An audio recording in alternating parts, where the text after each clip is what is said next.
और राजद से राज्यसभा सांसद मनोज झा ने वक्फ संशोधन बिल पर सुप्रीम कोर्ट में सुनवाई को लेकर कहा कि 5 मई को अगली सुनवाई है। वक्फ संशोधन के मामले में पहले भी संशोधन हुए, लेकिन इस तरह से नहीं हुए।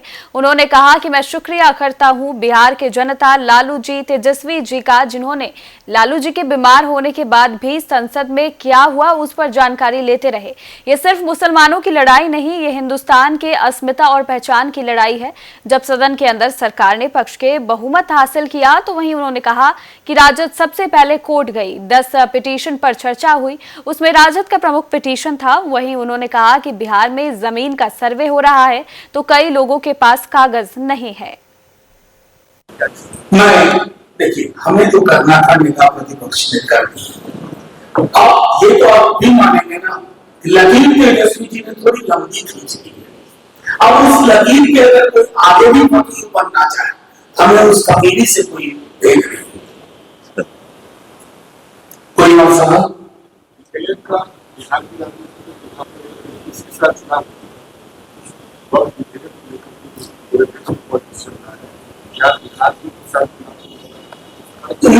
नहीं, कतई नहीं। ये सियासत से जोड़िए की बात। ये गंगा जल की तहजीब है, पुराना मुहावरा है। मैं तो ये कहूंगा कि मैंने सदन में एक बात कही थी, बोला तो इस देश में ईदगाह कहानी प्रेमचंद ने लिखा, हामिद ने चिंता खरीदा। क्या आप में से कोई बता सकता है कि चिंता किस दुकान से खरीदा था? कलंदर की दुकान से खरीदा था या हाथू मियां की दुकान से खरीदा था? ये देश है। चिंता हम खरीदेंगे, दुकानदार का नाम देकर नहीं खरीदेंगे। इसलिए ये सियासत के मसले नहीं है, ये मोहब्बत के मसले हैं। मोहब्बत पे सियासत नहीं होती। शुक्रिया।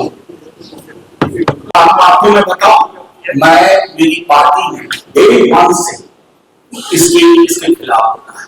देखिए, इस देश का मिजाज है शांतिपूर्ण प्रदर्शन। हिंसक प्रदर्शन कहीं भी हो, उसके पक्ष में किसी को नहीं खड़ा होना चाहिए।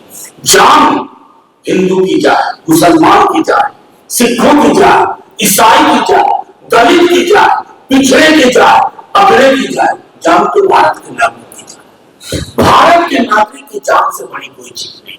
इस पर कतई, और मुझे उम्मीद है कि केंद्र की सरकार, बंगाल की सरकार मिलकर के मुर्शिदाबाद के हालात को सामान्य करे, क्योंकि चुनाव आएंगे जाएंगे, पार्टियां आएंगी जाएंगी, लेकिन अगर देश ही नहीं रहा तो क्या हासिल है?